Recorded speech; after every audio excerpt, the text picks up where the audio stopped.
Assalamualaikum warahmatullahi wabarakatuh.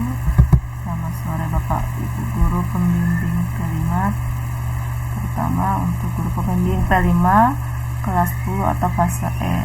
Di sini saya ingin menjelaskan sedikit tentang bagaimana cara penilaian P5 untuk proyek yang telah kita jalani. Nah, di sini ada beberapa bagian, di antara yang pertama tentu yaitu TP atau tujuan pembelajaran. Di sini ada berisi dimensi, elemen, subelemen, ada lagi namanya tujuan atau capaian akhir fase, tujuan capaian akhir fase. Terus selanjutnya ada lagi namanya indikator atau bisa digunakan sebagai asesmen formatif ya. Terus selanjutnya ada bentuk kegiatan siswa. Nah, untuk Bapak Ibu sekalian, baik dimensi, elemen, subelemen, tujuan atau capaian akhir fase, indikator, dan bentuk kegiatan siswa ini sudah saya isikan ya, atau sudah saya buat. Nah, bagaimana cara buatnya? Ini untuk capaian akhir fase ini saya buat dari turunan subelemen dalam budaya dan integritas budaya. Nah, ini turunan semuanya ya. Kita mencari tujuan atau capaian akhir fasenya. Nah, tujuan atau capaian akhir fase itu memiliki terdiri dari rubrik 1 atau capaian akhir fase untuk rubrik 1 yang ini. Selanjutnya capaian akhir fase untuk rubrik 2 itu untuk menyelesaikan tindakan sendiri dengan tindakan orang lain untuk melaksanakan kegiatan dalam mencapai tujuan kelompok lingkungan sekitar. Kita memberi semangat kepada orang lain untuk bekerja efektif dan mencapai tujuan bersama. Ini capaian akhir fase untuk rubrik 3. Selanjutnya mengidentifikasi faktor-faktor yang menyebabkan perbedaan antar individu itu masuk dalam capaian akhir fase rubrik 4. Membuat penilaian yang realistis terhadap kemampuan dan minat serta prioritas pengembangan diri berdasarkan pengalaman belajar dan aktivitas lain yang dilakukannya itu masuk ke dalam capaian akhir fase rubrik ke-5. Selanjutnya memonitor kemajuan belajar yang dicapai serta memprediksi tantangan pribadi dan akademik yang akan muncul berdasarkan pada pengalaman untuk mempertimbangkan strategi ya, mempertimbangkan strategi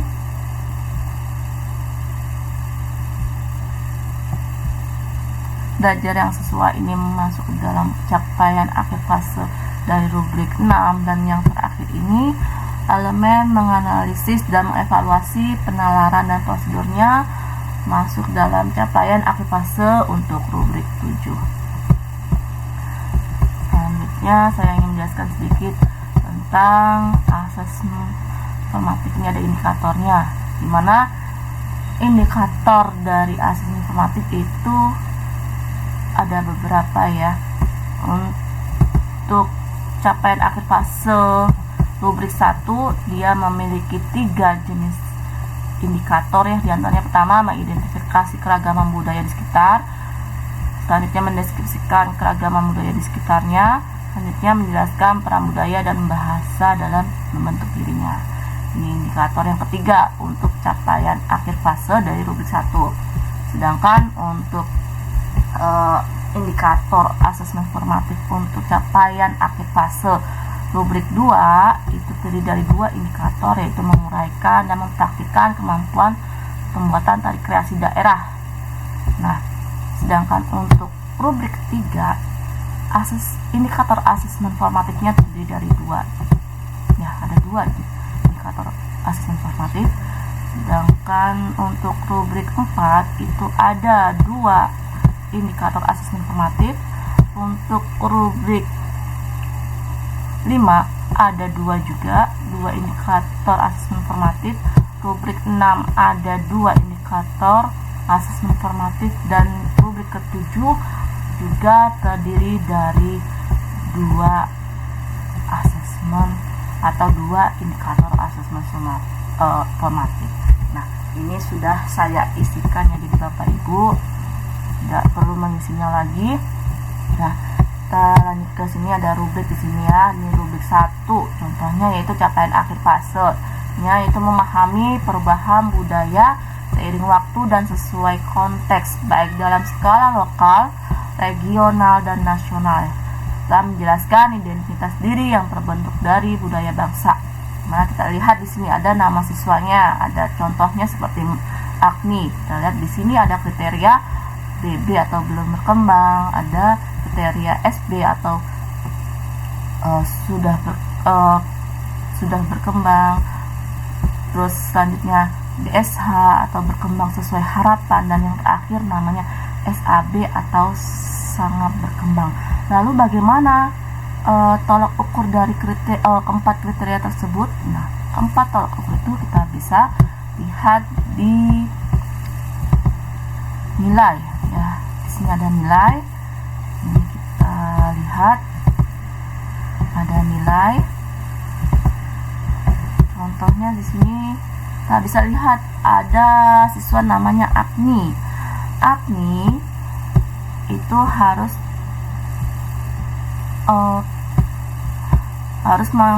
mencapai capaian akhir fase yang 7 tadi rubrik tersebut, dimana indikatornya ada untuk capaian akhir fase memahami perubahan budaya, ada tadi 3 jenis indikator dengan skornya, contohnya masing-masing 4 ya.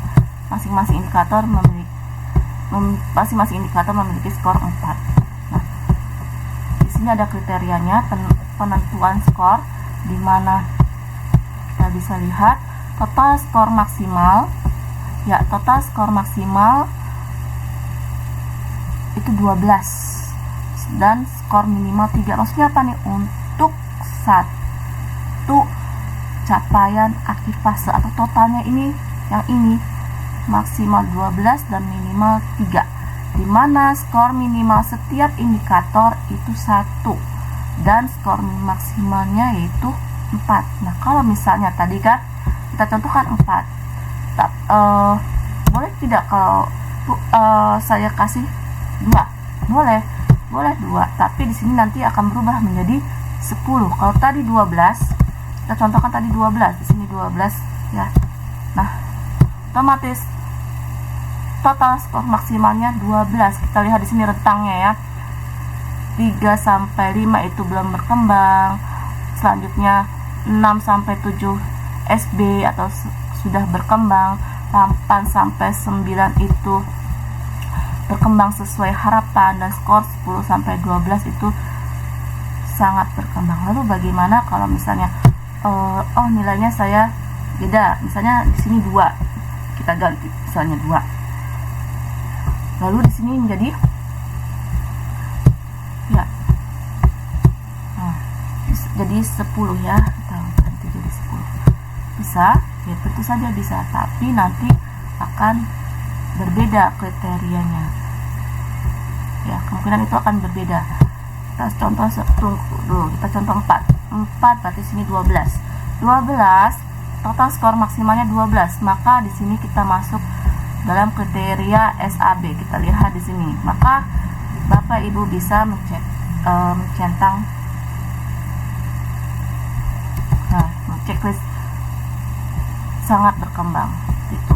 Lalu bagaimana kalau misalnya Agni skornya tidak maksimal, andaikan dia 3 di sini, sininya 3, di sininya 4, dengan skor maksimalnya 10 untuk capaian akhir fase ini, totalnya 10. Berarti dia masuk kriteria apa? Nah, masuk kriteria, kita lihat di sini. Nah, kalau 10 masih masuk ke dalam SAB, berarti Bapak dan Ibu bisa menceklis ini. Ya, tapi kalau seandainya di sini, janganlah dia tidak 4, tapi skornya 3. Kalau 3 berarti kita ganti di sini 9 total ya. Totalnya 9. Oke. Kalau total 9, kita lihat kriterianya di sini ada rentang 3 sampai 5 BB, 6 sampai 7 SB, 8 sampai 9 itu EBSH, 10 sampai 12 SAB, maka AKMI ini bukan SAB tapi menjadi BSH. Maka di sini Bapak Ibu bisa menceklis BSH tersebut. Ini untuk satu capaian akhir fase. Saya kasih contoh lagi untuk yang kedua. Untuk yang kedua, menguraikan kontribusi individu terhadap hasil keseluruhan dalam konteks kerjasama. Nah, ini juga misalkan AKMI dia 3 lah. Dia dapat skor 3, sedangkan di sini dapat skor 4. Ya, kan di sini dapat skor 4. Nah, kita bisa lihat di sini skornya 4. Maka totalnya di sini berapa? Nah, total di sini jumlahnya yaitu 7. 7 masuk dalam kriteria apa? Bapak Ibu bisa lihat, masuk ke dalam kriteria SAB. Maka Bapak Ibu bisa menceklisnya di sini. Nah, SAB untuk capaian akhir fase rubrik 2 atau menyelaraskan tindakan sendiri dengan tindakan orang lain untuk melaksanakan kegiatan dan mencapai tujuan kelompok di lingkungan sekitar, serta memberi semangat kepada orang lain untuk bekerja efektif dan mencapai tujuan bersama. Demikian Bapak Ibu, ini cara pengisiannya. Pengisiannya sama baik dari rubrik 1 maupun sampai rubrik ke-7 atau rubrik terakhir di sini. Demikian penjelasan saya tentang penilaian babak kelima. Jika ada pertanyaan bisa ditanyakan langsung kepada saya. Terima kasih atas perhatiannya. Wassalamualaikum warahmatullahi wabarakatuh.